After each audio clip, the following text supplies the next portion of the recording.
It's SJG D2 HBCU football. Sleep on Livingstone if you want to, and they can really punish you for it. Fayetteville State, they're never sexy, but they won. Sometimes we have to eat our crow, and I got to eat my crow this week, okay? Doom alert. Yeah, we're back at Heartbreak Hotel, and we're checking back. Fun shirts for weird folks. The weird folk.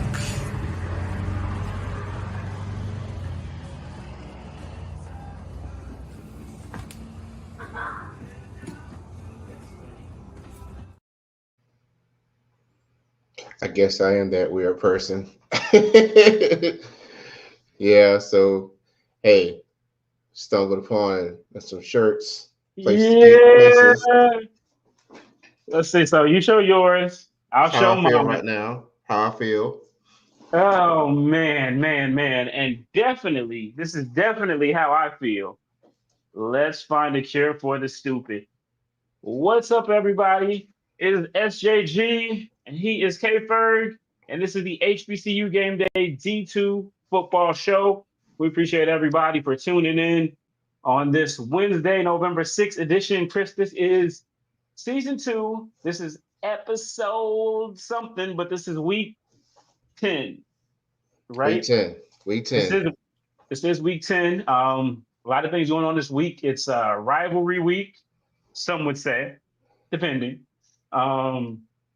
It is also a week where, and at least for both the CIAA and the SIAC, 2 championship bids are up for grabs because one has been secured in each one, and we'll tell you about that in just a second, about who is already in and who still has a chance to get in.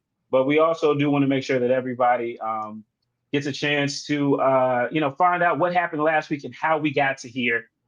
This has been a season full of explanations, head scratching, and so many other things to get to here. Yeah, exactly. And we'll make sure we do that. But please, guys, make sure that wherever you are, whatever format you're in, please go ahead and hit that like button. It just helps the algorithm. And let us know who's watching, what HBCU represent.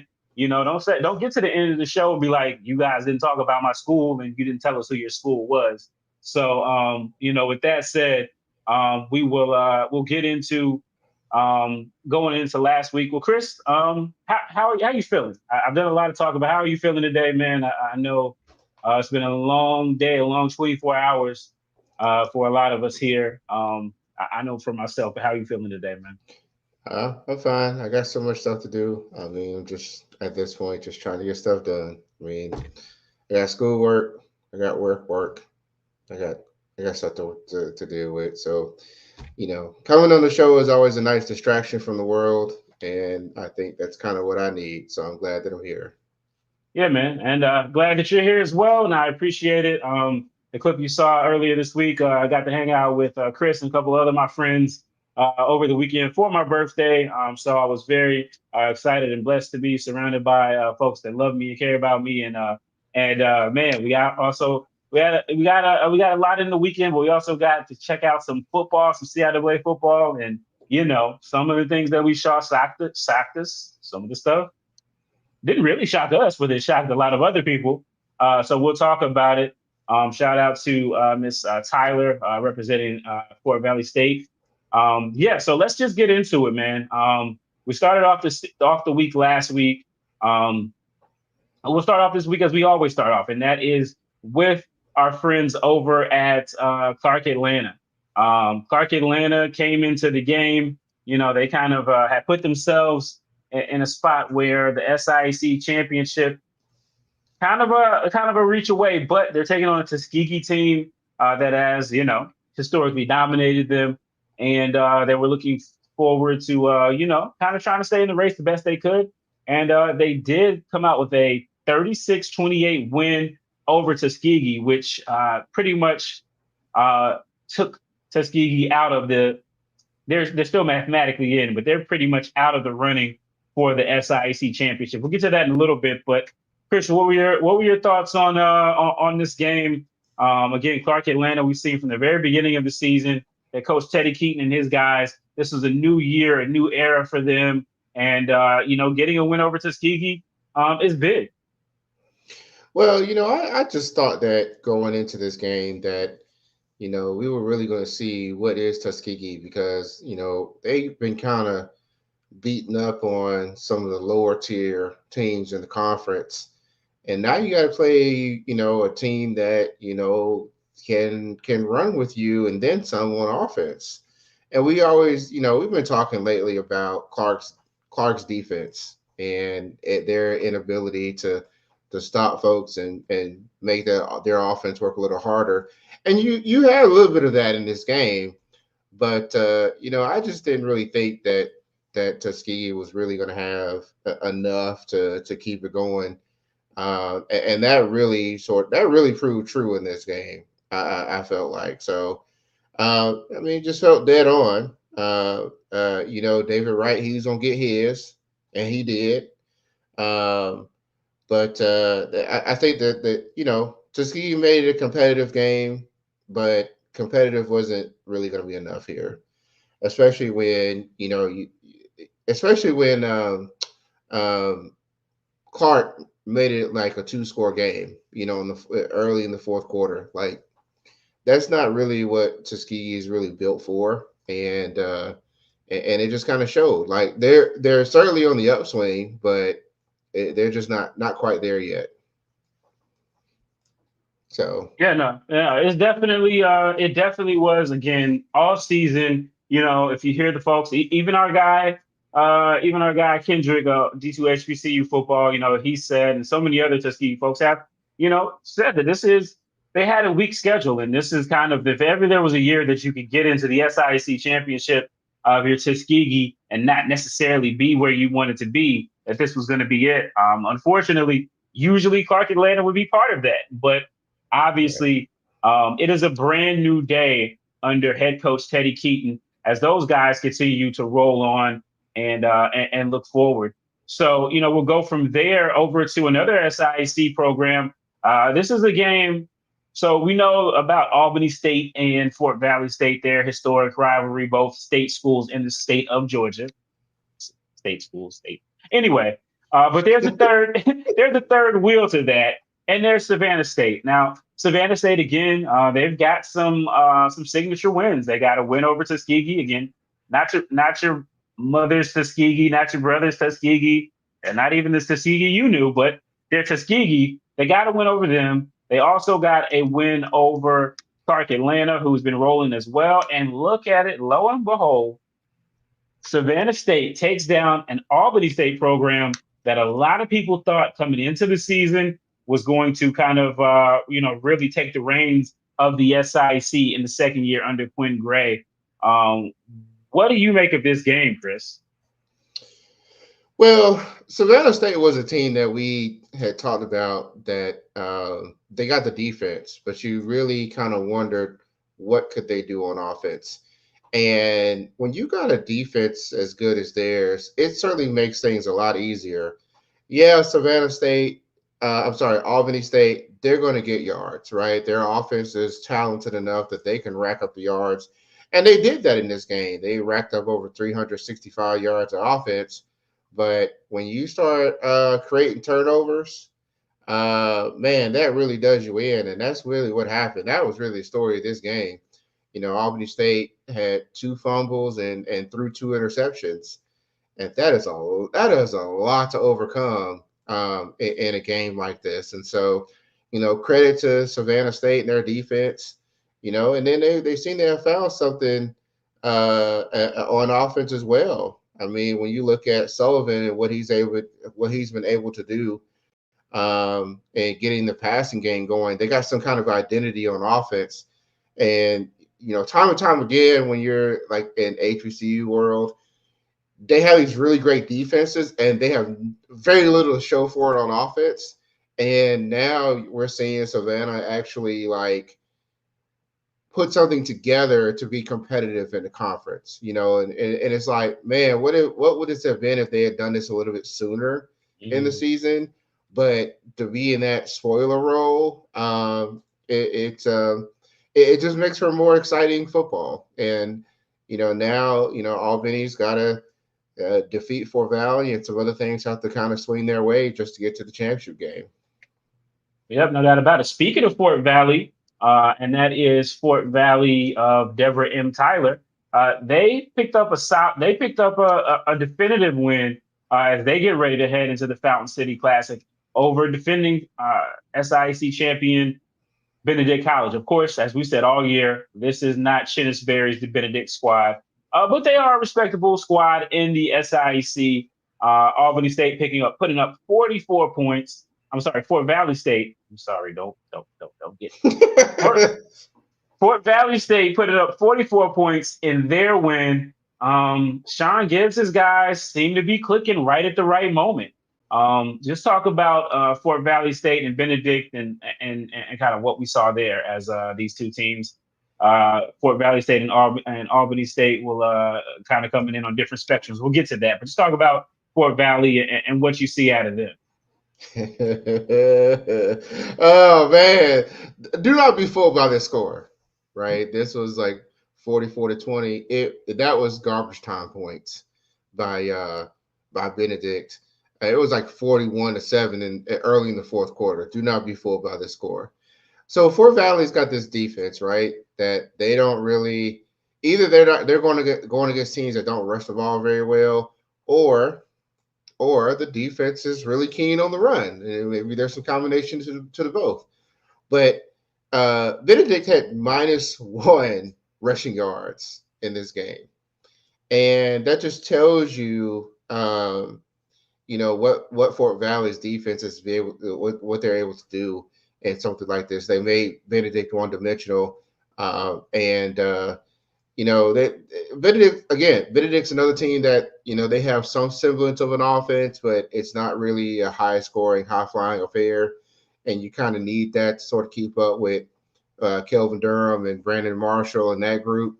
And they just didn't have it. It just wasn't there. And so, Fort Valley State continues to roll. Only one loss in conference play going into this week's big matchups, big rivalry game. So kudos to the Wildcats.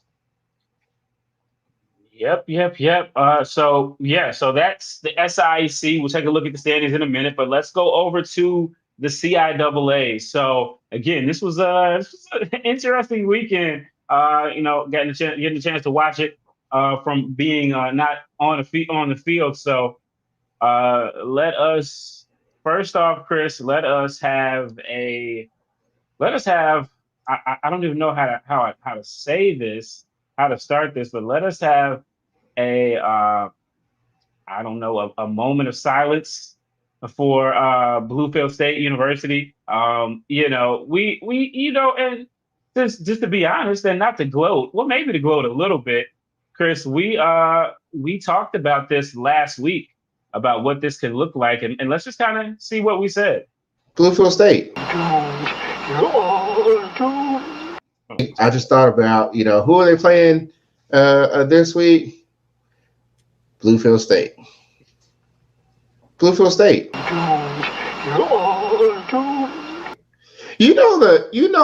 The meme, the super hot meme. You remember super hot meme? The guy who's rapping the rap battles, and he looks into the camera. He's like, "You're a victim." That's how I feel about Bluefield State. You're a victim, man. Oh gosh, what's gonna happen this weekend? It's homecoming. You know what happens at a VU homecoming? It knows what scares you. It has from the very beginning. Don't give it any help. It knows too much already. Will you come in with like this? This is almost criminal. This is not going to be pretty for the opponent. So, I'm just curious to see how it turns out. But man, it's going to be interesting to watch. It's going to be fun to watch. Will you get to 24 yards again? I don't think so. But hey, it is. Halloween. Unfortunately, Halloween is supposed to end on Thursday night, but I think it'll still be going on Saturday, which happens to be my birthday, by the way. And I think it'll still be going on November 2nd.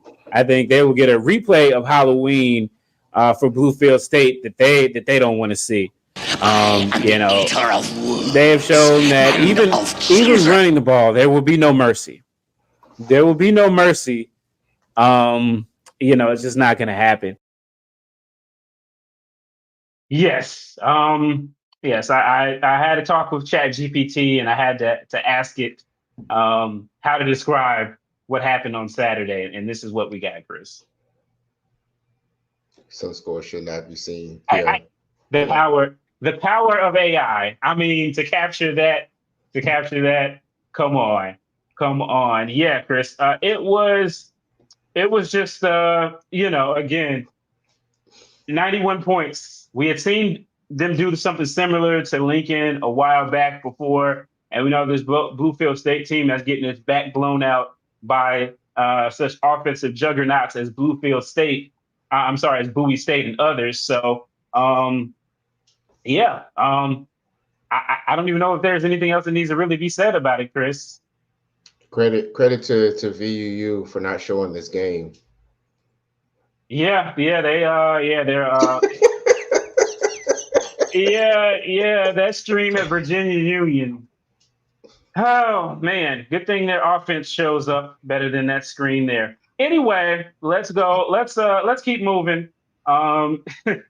Virginia State versus Lincoln. Virginia State and Lincoln. My God. Well, you know, I said, you know, again, Saturday, Chris, you and I were watching the games, doing other things, and you know, I was like, well, let me pop in because I couldn't see Virginia Union versus Bluefield State. I don't know. This is what I got. This is what I saw when I clicked on VSU and Lincoln. 1 minute to go, according to the CIAA stats. Pump fake. Now he may have to tuck and run here. Doesn't tuck it, but he does indeed run. He may get a touchdown here. Rashad, he does. He walks into the end zone. I think that even surprised him. If you saw Williams, you were looking. He was holding the football, and it looked.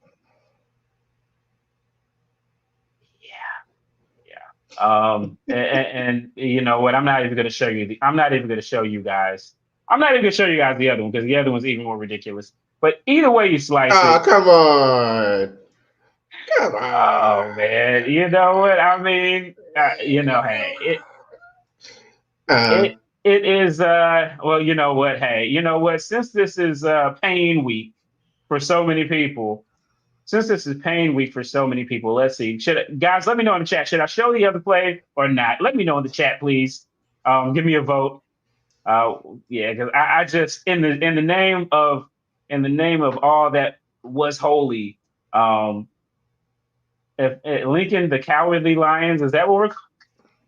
No, don't do those juggernaut like that. That was It was Clock's down to 2.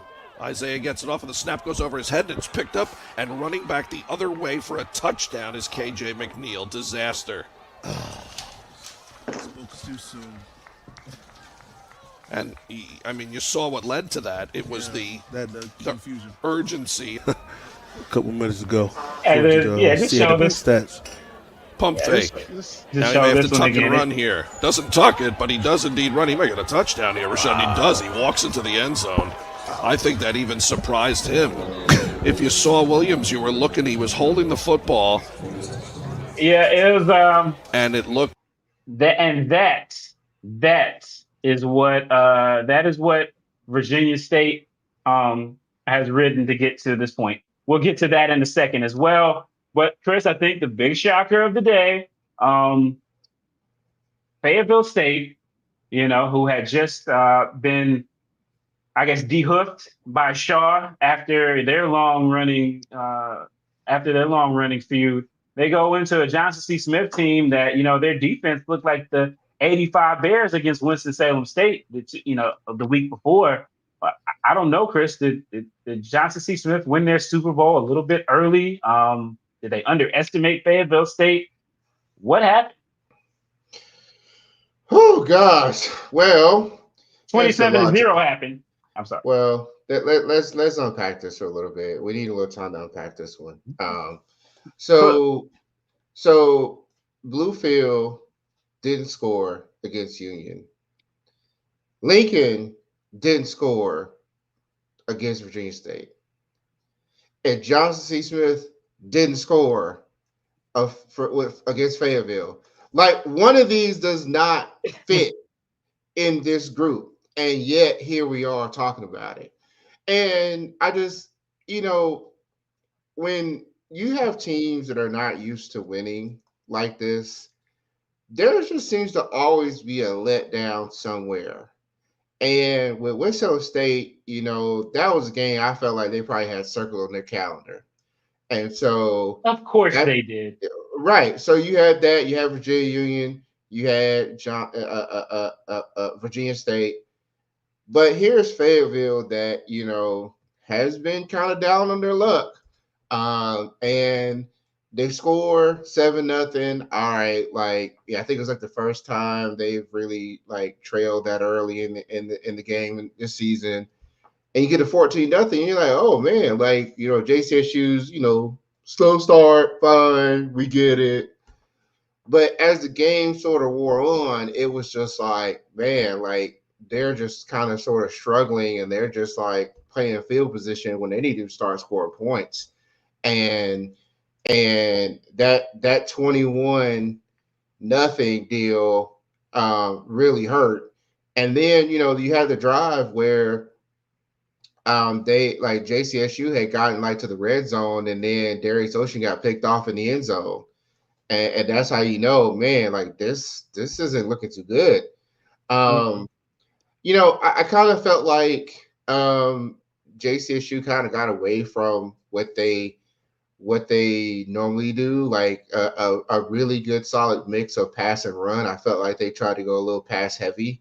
And even when you're down 14-0, it's early enough in the game that you really don't have to do that.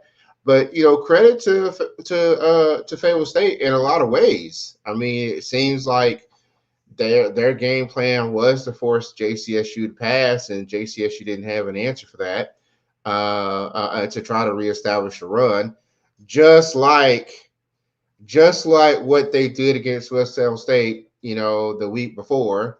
And then it just felt like all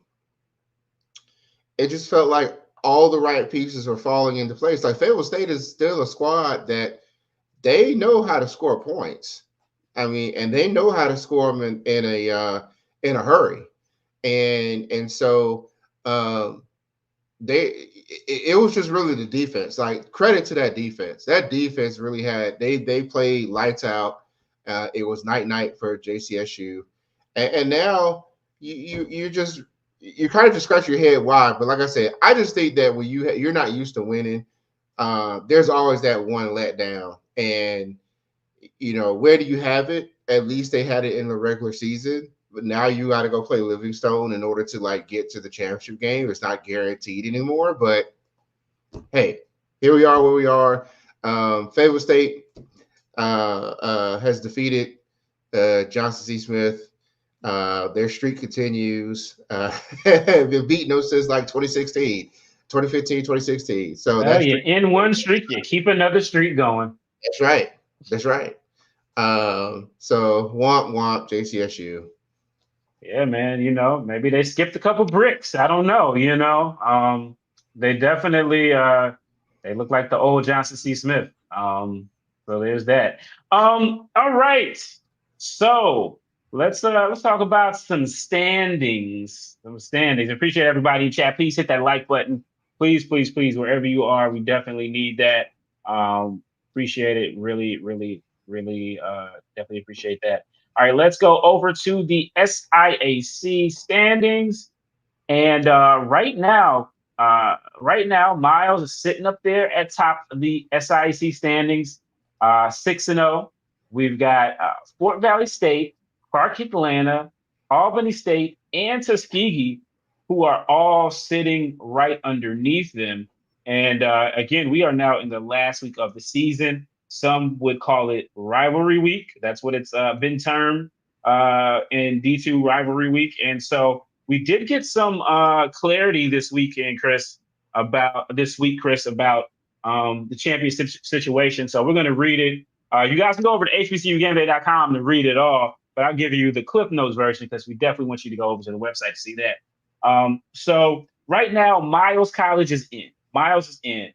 They are in. For them, they are trying to, and I'm understanding that they're actually going to host the SIAC championship game. So it's not going to be in Atlanta this year. It will be at Miles College. So right now, it's just a matter of who is going to be there going against them. So let's see. So Miles is in.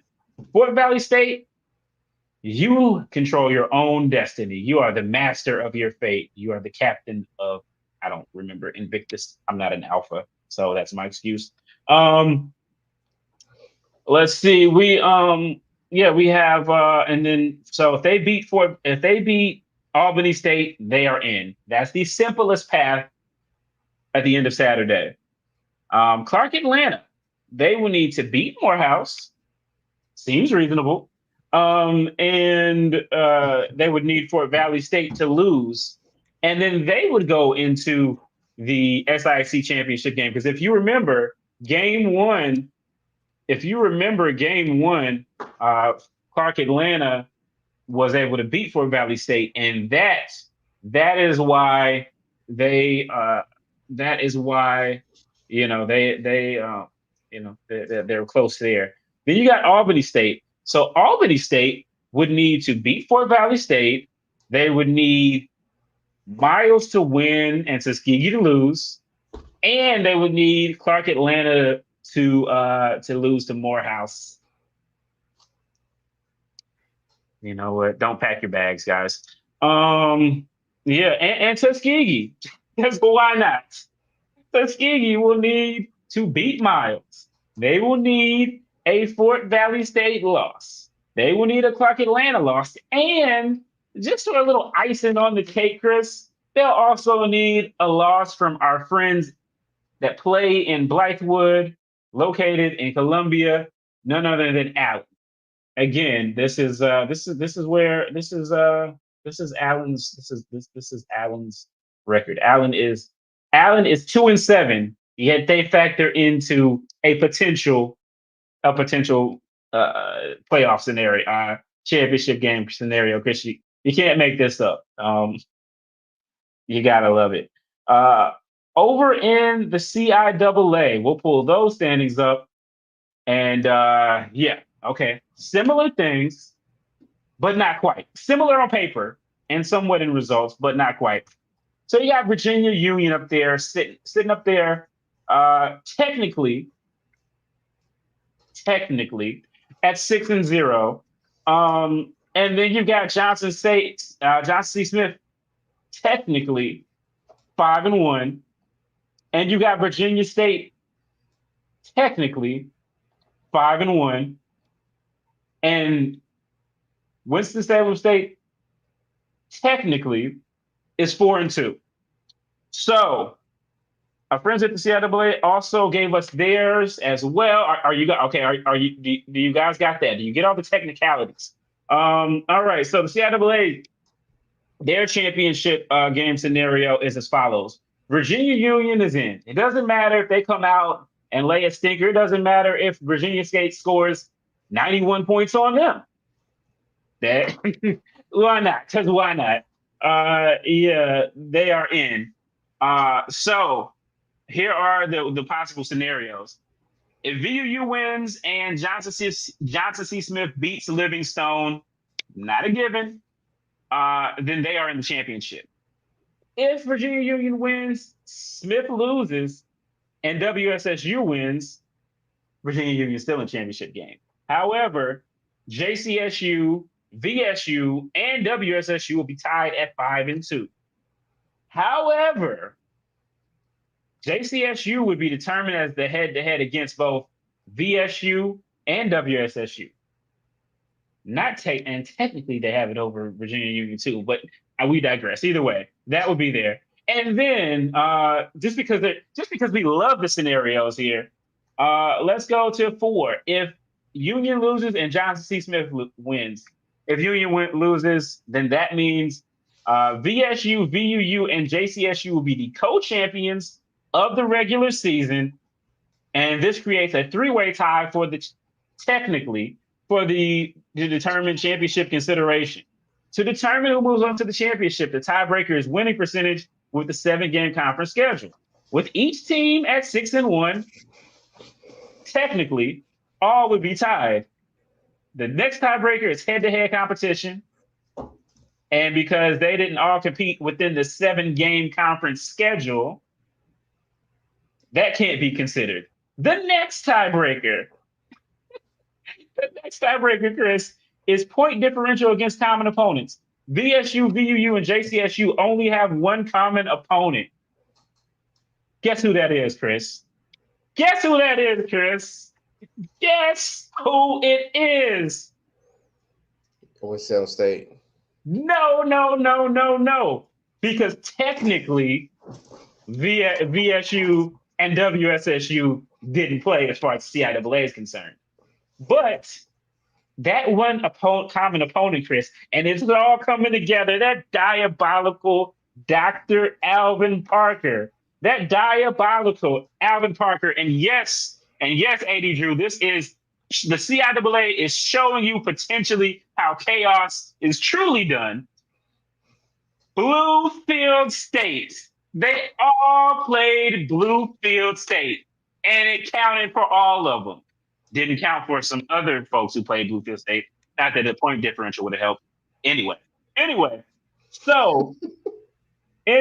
at plus 91, VUU would move on to the championship.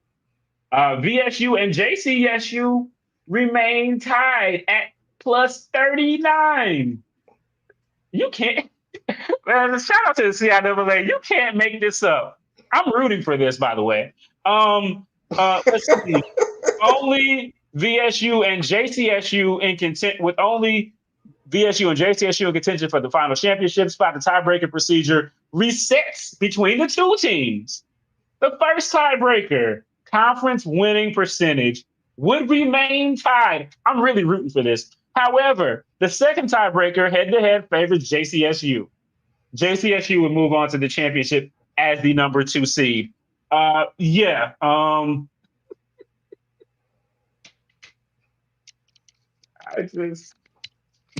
feel very refreshed after my nap.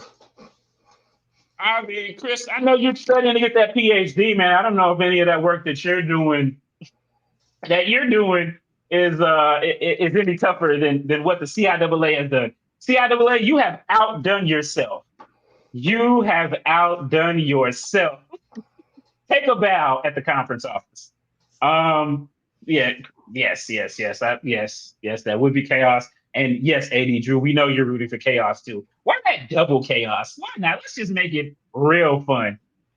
Oh man, it's gonna be homecoming Saturday night. I'm going to a concert. I don't have time for this really. So make it. I'm glad they at least got these out. All right, Chris. And then if that is not enough, Chris, then we are talking playoffs. Playoffs. Let's do it. So, as we've reiterated before, the D2 playoffs is its own animal. Currently, the way that it works right now, there is broken into regions. Technically, we're gonna call it a technical show. This is technically broken into regions, and the CIAA is technically in Super Region 2. Yeah, my head hurts. I'm sorry. Technically, in Super Region 2, the CIAA and the SIAC are both in there, both HBCU leagues. So right now, the first week regional rankings came out. There were three CIAA teams: Johnson C. Smith, Virginia Union, Winston-Salem State, and Miles. And then that was alphabetical, though. So then we had last week play out. Then Johnson C. Smith loses. And then Johnson C. Smith, which some thought that potentially they would be a number 1 seed, they lose to Fayetteville State, who was 3-4 at the time. So they dropped down to number 4 in the first numeric. Then we've got Virginia Union. Chris, where were they slotted at? I'm blanking on VUU. VU was 6. VUU was 6. And we'll even get to them because, make it even more fun. Please, guys, tap that like button. This is some good stuff you're getting here. And so number seven, which technically is the last playoff spot, you've got good old State U, Winston-Salem State University. They are 6-2 technically in D2 play because they only do Division II. So they are in the number 7 spot, not Virginia State, who could possibly go to the CIAA championship game. We'll talk about Virginia State in a minute, while they're probably not regionally ranked. Anywho, they're ranked number 7. So if the playoffs started today, they would be in. But however, newsflash, they don't start today. And there is another HBCU in the mix, and that would be Miles College, who is currently 7-0 in Division II play. And I'm sorry, 7-1. 7-1. They lost to West Alabama. Yeah, they lost. So 7-1. So they are sitting down at number 9. All right, Chris, explain to us how this works. Because again, we got this week right here, and then there's another week for the CIAA and SIAC. It's a championship game. But Chris, give us the D2 expertise behind it, guys. You're getting some good stuff here, man. If y'all haven't smashed that like button right now, you're a hater. Well, I would just say that, like, when you look at the top 10, for example, there's a number of things that got to be considered. So you got to consider strength of schedule. You got to the committee can also consider wins over 500, and then there's this performance indicator that the NCAA now uses as well. With the highest score you can get is a 30, and so what's kind of unique about this year from the CIAA's perspective is how well they did out of conference, because they swept the SIAC, and that really helps for these type of situations. And they actually did remarkably well out of conference. I mean, you got Fayetteville had a win against USC Pembroke. Winston-Salem State beat Ohio Dominican. These are some of the games that you got to win to even be in this position. And so, JCSU, yes, they got shut out. That's just one loss, right? And so it's not going to automatically knock them out of the playoffs, especially they got a strength of schedule that's well over 500. It's like 546 right now. That's a good number. That's a pretty good number. The way it reads right now, Wingate was 1, West Alabama is 2, and Valdosta's 3. Although I would, Stephen's favorite PWI is their strength of schedule is a little soft right now. They've got 2 very tough opponents. So, Stephen, if it makes you feel any better, the fake VSU. So Valdosta, there's only one VSU. The fake VSU. There's only one VSU. There's always that rule. But Valdosta's got a real challenge because they've got to play West Florida, and they got to play Delta State. And Delta State's coming up first this weekend. They're just sitting outside of the top 10. They've dropped those 2, but they could actually find themselves sitting out of the playoffs. So that's a really interesting dilemma. Where does VUU sit in all of this? The strength of schedule it's not the strongest. It's like 495, so it's not like, wow, like this is really strong. Because Wingate, I'm sorry, because Wingate, right? Everybody's second favorite PWI, the newest villain on the block. Their strength of schedule is like off the charts. It's 591. It's really strong. And so that's why they got into that 1 seed, or why Valdosta, who's undefeated, is not there. And that brings you to a 6-2 Winston-Salem State, because Winston actually has a remarkably strong strength of schedule, 0.559. So you got this benefit of, like, you played those top schools. You played VU, you played JCSU, you played VSU. You go 2-2 against teams that are greater than 500. That says a lot. when you're looking at playoffs. And so they are going to take a hit against Fayetteville State. So it'll be interesting to see how that plays out, especially with Lenore Ryan. It seems to be kind of on their heels a little bit, but that just shows you the beauty of you play these games that you're supposed to win and you win them. And we've been saying that for years. I think the fear, though, that I have, and it shouldn't be a fear, but like, let's say you get to the be afraid of everything game. these days. Well, the fear I have for Winston State is, you don't make it, but not only do you not make it, but you give Fayetteville State the satisfaction of winning this particular weekend, and you don't make Chris, it. I can't take that much more, man. Anyway, I'm sorry. Go ahead. So there's that piece of it, but you're kind of just sitting on 7 on the periphery, and you got Miles there who it will take your spot because of earned access. And, if you're 8 or 9, and you're the highest ranked team in a conference that has nobody above you, then you can get into the playoffs via earned access, and Miles will do that for Winston State. But for Virginia Union, they're far enough north that you can actually swap regions. And we saw that last year. They went to Kutztown. There's a chance that they're far enough north that they swap regions again. Any school 5, 6, or 7 is technically unseeded, and unseeded teams can change regions. So there's a good chance that there's some projections out there that show them switching regions into Super Region 1. And so that's a really interesting prospect as well going on the road.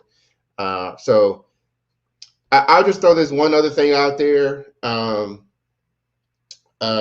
If JCSU and VUU make it to the championship game, I would happen to think that you're going to have 2 CIAA teams in the playoffs, and because of the virtue that they've already played. So if VUU loses to JCSU twice, they're not going to count that as losses to 2 separate opponents. That'll be just another loss to the same opponent, and hey, you just can't beat that opponent. So they're not going to double count that.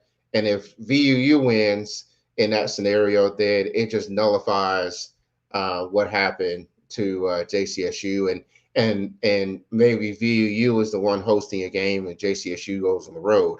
So there's a lot to think about when it comes to playoffs. I can't underscore it enough that the next 2 weekends are really, really, really big deal, and take the opportunity to take this in.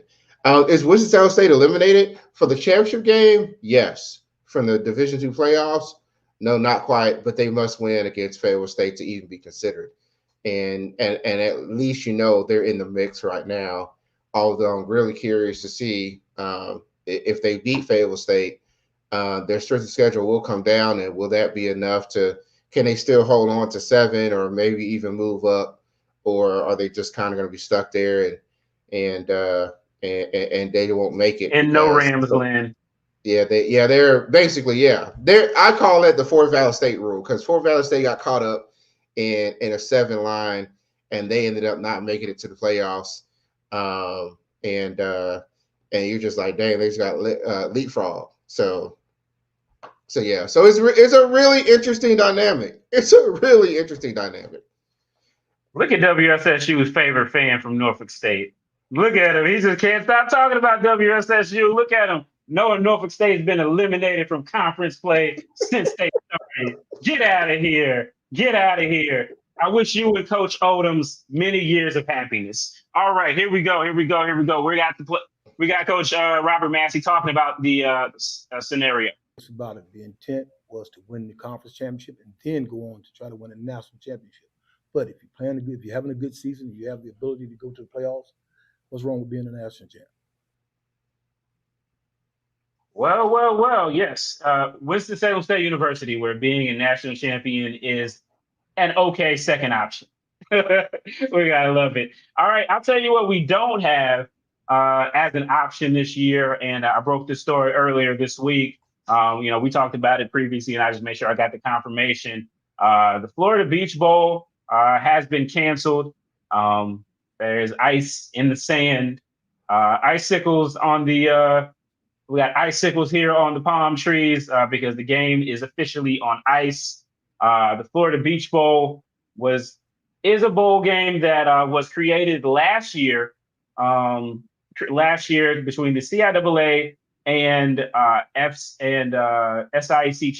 not champions, between the two leagues for a team that won at least 6 games as an playoff alternate. Last year, Fort Valley State beat Johnson C. Smith. We talked to Coach Flowers, and he talked about how important that was for his program. And, they have benefited from it. But there will be no benefit this year. Let's see. We just might get our wish. We'll see. So, all right. Let us look towards this week. Let us look to this week, what has been called Rivalry Week. Some of us would argue that these people who are playing us are not our rivals. Anyway, we'll start off with a game that is a rivalry. It's a close one. It's a crosstown one. We've got Clark Atlanta Panthers, Team Rat Poison. Team Rat Poison is taking on the Morehouse men. Morehouse has a Lennon. NSU wouldn't even get invited to the D2 playoffs. Anyway, Morehouse has a winning streak in this game. But Teddy Keaton, that was before Teddy Keaton came along, and that was when they were playing on green grass. And it's a whole new world. They play with a lot of discipline. They play with they do a lot of good things, especially defensively. They do a lot of good things. They just don't have the weapons in certain areas to be good. But if they play as a team and an organization, and you give them away a game, you can go over there and lose. And I say in rival games, you got to throw all the record book, out the books. You got to throw everything out the door, and you got to have your team ready to play football. What more could a team do to go and knock off a team that's having a pretty doggone good year?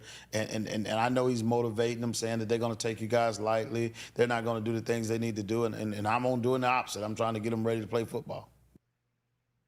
Yes, sir. So we have, we got what do you make of this game, Chris? Obviously, Clark Atlanta, they've had, a season again for them. They're going to finish with a winning season for the first time since, I believe, before President Obama was elected in office. And they're not quite, they're on the outside looking in for Clark Atlanta for the championship game. Is there a doom alert, Chris? Is there a doom alert lurking here? No, I don't think so. I mean, it's kind of like what Coach was saying. Like, you got to throw records out because these are the type of games, like as we saw this past week with Fayetteville State and John C. Smith, like anything can sort of happen. And, best believe that, Morehouse will show up. They have had some games where they have put some points on the board, even though, they're close to like the bottom in the conference in scoring average and close to the bottom in scoring defense. But we also know that, Clark Atlanta's definitely got some questions to answer in the offseason for their defense. And those holes that they have I think will allow Morehouse to have a decent showing, I would say. So Clark's the favorite. I think I like Clark in this game, but it's by no means is this a gimme. Okay. Playing it safe there, Chris. I don't blame you. Okay.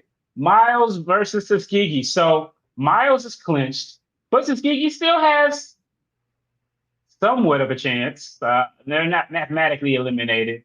Probability may not be on their side. I wasn't very good at math. This is a rivalry game, though. Legit rivalry game. I'll ask you this, Chris. With Clark Atlanta sitting where they are, with Miles sitting where they are, and we're talking about playoffs, how potentially detrimental is this to them if they were to lose this game? I mean, if they lose this game and still win the SIAC championship, Chris, in your estimation, would they be in? Would they get that earned access, or they have to win this and the championship game?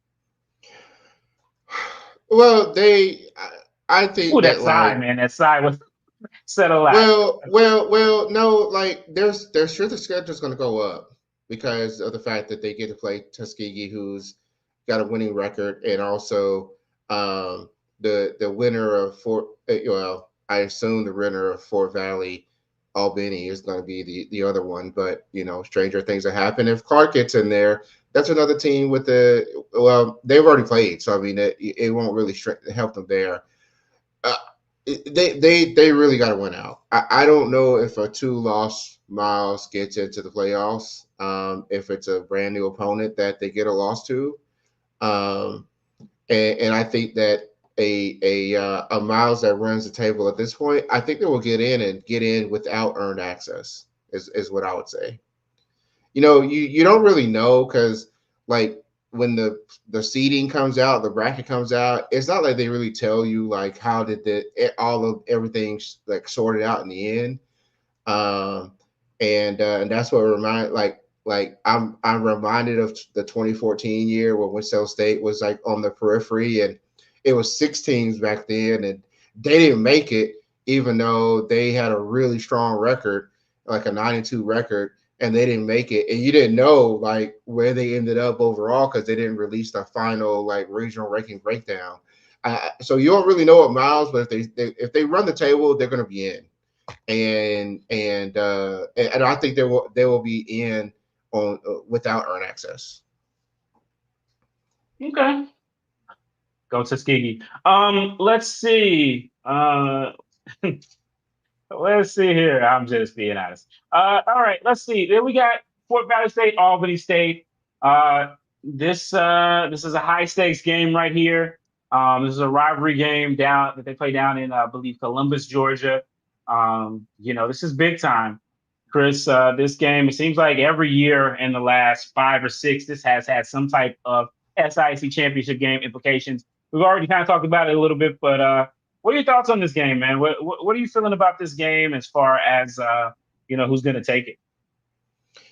Well, these are 2 teams that don't allow a lot of rushing. They're well under 100 yards in rushing defense, and so that makes things a little bit more interesting. Fort Valley is probably the favorite in this game, but Albany, it seems like a game that maybe suits them a little better. They got a much stronger passing attack, and Fort Valley State is known to give up a lot of points, and it seems like a lot of that tends to be through the air. But Albany's also playing a team that it has a much stronger rushing attack with Brandon Marshall for Fort Valley. So really, really interesting dynamics in this one for sure. Yeah, no doubt about it. And Groucho, I hear you asking about the scenarios for the CAU potential SIC championship game. We gave that earlier to you, but go to our website, HBCUGameday.com. That story was posted earlier today, so you'll see those there, and we really appreciate it. Let's see. So you say Albany State. So we talked about Albany State and Fort Valley State. So right now, I am on the Massey site, and let's see. We have Fort Valley State is get your money together, 1.5 point favorite over Albany State here. So almost a tie, 60.5 points. So D2 gamblers, let us know if you take that bet. Let's see. And then also, and just in the other games that we mentioned, we also had we have Miles as a touchdown favorite over Tuskegee, and we also have Clark Atlanta is only a 6 point favorite, a 5.5 point favorite over Morehouse. So with the point total at 56.5, interesting. Yeah, I'm going to go over that. Yeah, let's see. So let's see. We had a statement here. Okay, we got a comment about the commissioners. The commissioners' blue opportunity. Okay, somebody's trying to get the marketing thing. All right, that game had no chance of success. Creators had no track record. Very interesting. We'll have to dive into that. But we've seen these games come and go before. So yeah, let's see. We'll go over to the CIAA again. Rivalry week there as well. There is one game that we know is a rivalry because the coach told us so, and that is Johnson C. Smith and Livingstone. This is the oldest rivalry in not only CIAA football, but in HBCU football history. It dates back to 1892. People will tell you different situations about the scores and all of that stuff. And somebody said it was snowing and somebody cheated. And it's just kind of been that game since then. Some years the game didn't even get a chance to end because it got ended early. That's just kind of how this thing goes. Planting flags and turf, it's just everything you can think of. Ninjas coming down from the sky. It all happens here. Now, a lot of years, most years, again, these two programs have a combined 3 CIAA championships since joining the league. So they haven't had a lot of success. Most years, this game is just for pride. It's just for bragging rights. Two schools that are located, about 45 minutes away from each other. It's just for bragging rights. But I got to say, Chris, this looks like it's probably the most consequential game between these two teams in our lifetime. I don't think they've ever been good at the same time, good enough for it. Of course, Livingstone is 5-4. They are not in the CIAA championship race, but a respectable season. And they would love nothing more, I'm sure, than to sully their friends over there on Beatty's Ford Road. This one, of course, is going to be held on the blue turf at Livingstone College. Talk to me about this one, Chris. What are your thoughts about this game? Oh, man. Well, JCSU's got some soul searching to do after the performance that they put on. And look for those missing bricks. Right. And Livingstone's got some things to kind of go back and think about too. I had made a comment in my weekly writing about, I thought that Livingstone would get up early on Shaw. They did, and that would make it tough for Shaw to climb back into the game. Yeah, that part wasn't right. And so they got some things to think about here as well, because their defense really got harassed by the Bears, and Livingstone tried to come back, but it was just a little too much in that scenario. So, man, I just this game, this rivalry is just so emotional. I mean, it's a lot to take in, and there's a lot of question marks for sure. I'm really interested to see how Livingstone's offense responds. I really am, because yes, they can. It's gotten better, but is it going to be enough to keep JCSU at bay, knowing that JCSU now has to refocus? I don't know. Somebody had mentioned that JCSU, one of the reasons why they lost that game against Fayetteville is because Quavera's Couch was out, their top running back. I don't buy that, because they got two other running backs that are really, really good. So, I expect Livingstone to try to take away the run again and force Darius Ocean to pass. I just don't expect Livingstone, JCSU to drop this game. There's just too much riding on it at this point. It's just too much. You're not expecting JCSU to JCSU, huh? No, but you know how this goes. I know Livingstone fans out there watching, so they love to make me eat my words. And so I will not hear the end of it if they beat JCSU. I already know that. Well, Livingstone had to do a little eating of their own too. Last year, if you remember, the Livingstone Blue Bears played the Shaw Plain Old Bears for homecoming, and Shaw took an L at the last second, and Shaw was able to keep it close, but at the end, Livingstone was able to get the win. And then we had the announcer for Livingstone at the end of the game, walk-off touchdown, giving Shaw directions to get back to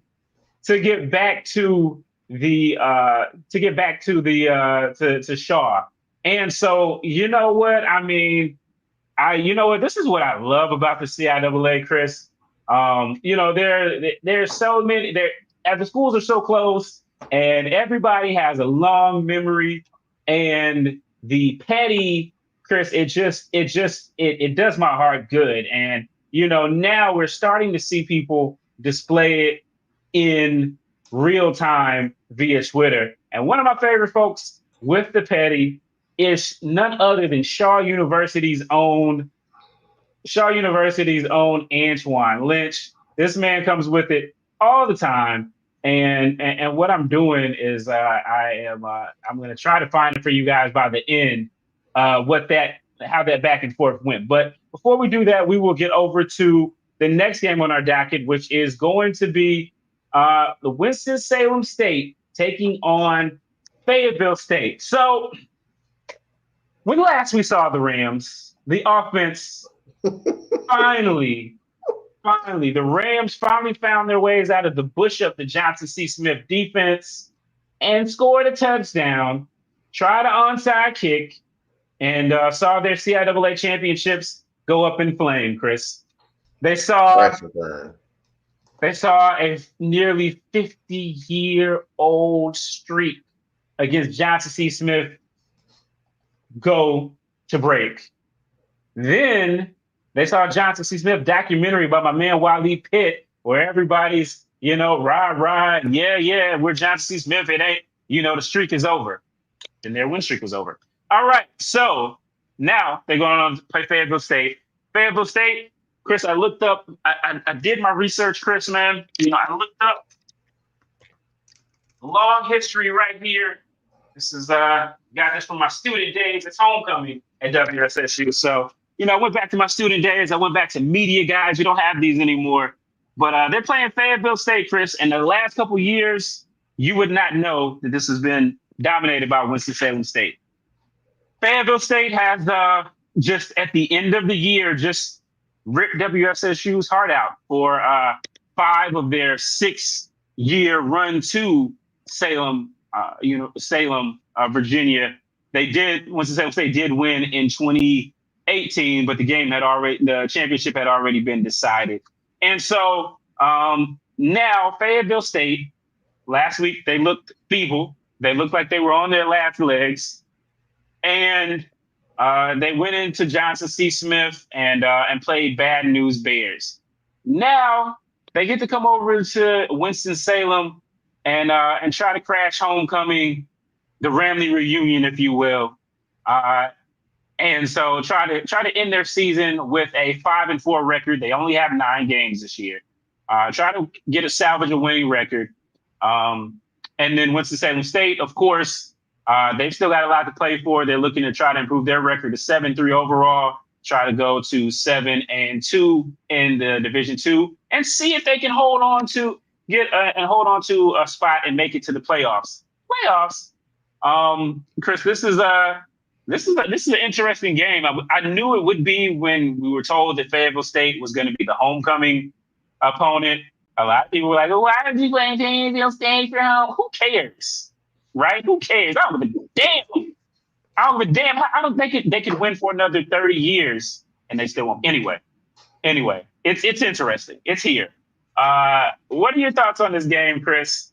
As we line up the stakes here. Well, Fayetteville State's definitely got the passing game, right? And that basically puts strength versus strength, their passing game versus Winston-Salem State secondary. And that's a scary proposition for, a Winston-Salem State team that, they've got interceptions nearly every game this season. And so it's one of those things that it's going to be certainly a very tall task. Now, Winston State, I don't know what it is. I don't know if maybe it's just the radio broadcast or what, but it just seems like when misfortune strikes, it seems to tilt their way, and so I don't see a scenario right. I just don't where where Winston State doesn't shoot themselves in the foot. I just don't see it. Fayetteville State is going to make this a very interesting game. Do not let them get to be a close game because they're known. They've tried to get Shaw where they almost tied the game on a field goal, but they're known to have that last second field goal. They've done it before. But the last 3 games in this matchup have been really close. Winston State jumped out to like a 24-0 lead last season and lost that game in what was like the highest scoring game Fayetteville State had all season. It's like 41-34. Before that, it was really low scoring games where Winston State had no offense. So it just feels like, if you're Winston State, it's homecoming. You got a lot to play for. And you should be there to support the Rams, but man, it's a very scary proposition going against the spoilers from the Merch, who is looking to get to a winning record and certainly can do it. They certainly can do it. So, man, that's a tough one. Yeah, if there was a doom alert here, yeah, I'm not surprised. I'm not surprised because Fayetteville State, man, there will be no further satisfaction at this point than to spoil Winston State's ending to a season. Right? You finish the season on a 2-game losing streak, and you can't get to 7 wins. I mean, and you get to a winning record like that. That is perfect recovery for Fayetteville State, in my opinion. So. It's a tough one. This is a really tough one. It doesn't feel very good.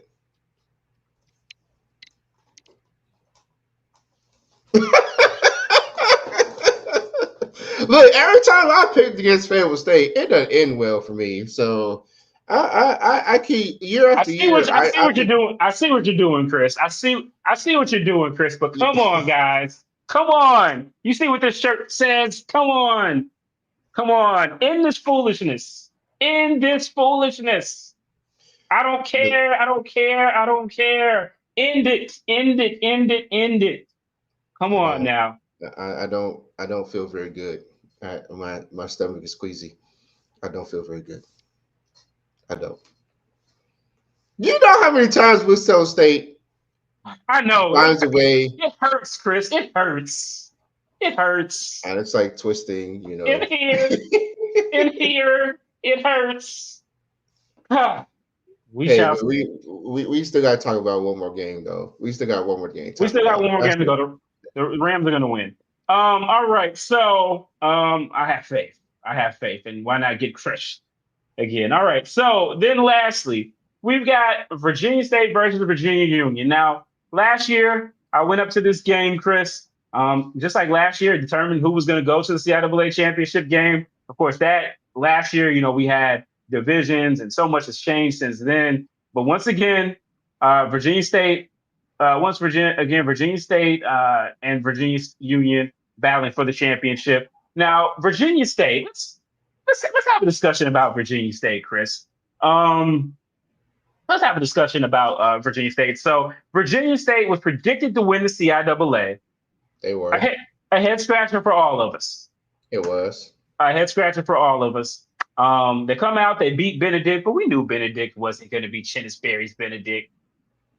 Then they mess around and lose to Norfolk State. I mean, they're D1, so I guess they had to get their face back. So yeah, and then they come off their break, and then they lose to Winston-Salem State, who was picked to finish 6th. And yeah, so we're like, whoa, what's up? Then they beat up on Fayetteville State. It's like, okay. Then they went to Johnson C. Smith, came close, but no cigar. Then they got into what is known as the old CIAA North now. And the feeble old CIAA North, how quickly it has aged. And so right now, VSU looks really good on paper. When you look at the stats, Chris, they look really good on paper to me. They're scoring 31.5 a game. They're holding their opponents to 13.2 points a game. Shout out to Carlos Fields, the defensive coordinator there. So it's a good margin of victory, almost 20 points a game. They're rushing for 4.5 yards a pop. They've got almost 2,000 yards in the air. So they are 20 touchdowns, only 6 interceptions. They're playing some really good ball right now. But Chris, I was like, something just ain't right in the milk, man. And so I'm trying to understand, trying to get a little bit of understanding. And so I said, is Virginia State really a contender, or are they a pretender, Chris? And I don't know. I just want to mention this is the game that I had the Doom Alert for. Oh, okay. This was the game I had the Doom Alert for. This is what I was saving it for, and for this very same reason. We had the Doom Alert last week because Tuskegee fell into the same trap. That they, kind of been beaten up on all these schools and Bluefield State, tier, Lincoln, Bowie State, and ECSU. Oh my gosh, horror movies. And yet here they are, right? And now they've got to go up against, the Virginia Union that is on their villain. They're on their villain streak right now. So I just no, this game doesn't sit very well with me. I'm not buying it. It's been great for Virginia State to be able to have done what they've done, but I'm not. Virginia Union's on a mission right now.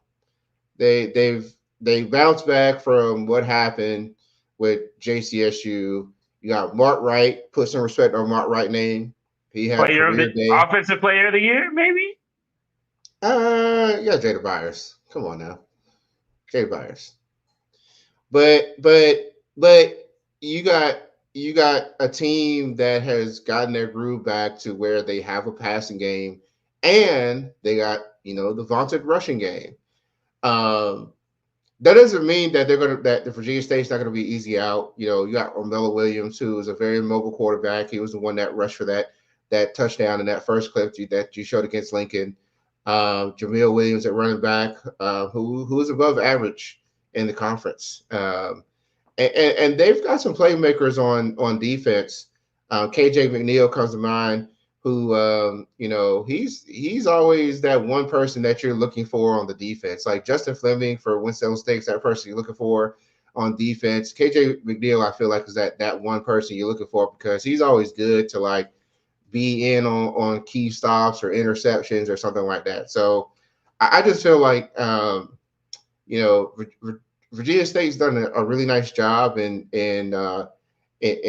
coming into a winning record, but unfortunately, I just don't see them getting past a Virginia Union and what Union wants to do right now. Yeah, man. I don't know, man. I kind of feel like it is Virginia Union's world, and we're just living in it. That's kind of how it feels right now.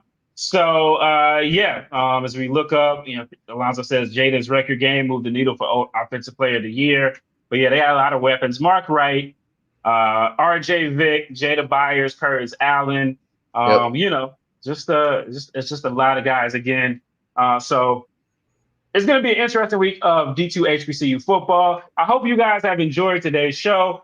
It was really fun. A lot of big games, a lot of rivalry games. Everybody loves that stuff. So, we want to make sure that we really took our time and got through it today. So let us know that you liked it.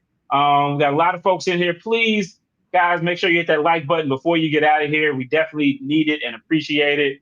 And we appreciate this show, the growth that it's had. And as we look forward to the championship weeks and then the playoffs, continue to keep up with us. And we'll continue to keep growing this thing out. But Any last words, Chris? Chris, what are you going? You staying home? You sticking close? What are you doing? What's up with you? I want to go to a game. I just don't know which one I want to go to. I don't know. Do I want to deal with the crowds at homecoming? I don't know. VSU is very intriguing, and so is Livingstone and JCSU. So there's a lot to pick from. I don't know, but I'm gonna. Don't you wish there were like 3 Chris's and you could just send them stuff? I wish they was. I wish they would stagger the games. That's what I wish they would do, and that just isn't happening this late in the season. But yeah, I wish the games are staggered where you can take in 2 of the 3 because it's an incredible weekend. There's so much on the line. So yeah. Yeah, I feel you, man. It is, man. I really I enjoyed VSU, VUU last year. Really great game over in Richmond proper. Now it's going to be over in Ettrick. So I would like to experience that one day. Smith and Livingstone, really interested in that game. Even down, I love to get to a Miles Tuskegee game at some point as well. And of course, the Fountain City Classic. There's so many great games. So, it's, there are a lot of great games this year. Hopefully everybody in the CIAA's networks will be up. Well, I guess it's a good thing that they're playing in Ettrick.